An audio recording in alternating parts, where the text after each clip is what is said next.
Çoxhədlinin dərəcəsi ilə əmsalının cəmini tapın. Çoxhədlinin dərəcəsi dedikdə biz onun tərkibindəki birhədlərdən hansının dərəcəsi ən yüksəkdirsə, həmin dərəcəni götürürük. Əmsal dedikdə isə bütün hədlərin əmsallarını nəzərə alırıq.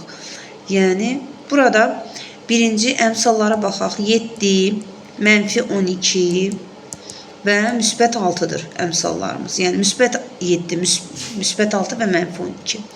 Dərəcə isə birinci həddin dərəcəsi 1 + 3, 4-dür. 4 + 2, 6 və burada da 3. Ən yüksək dərəcə 6-dır. Deməli, bunlar əmsallar və dərəcə də oldu 6. 6 da dərəcə. Dərəcə ilə əmsalın cəmi lazımdır.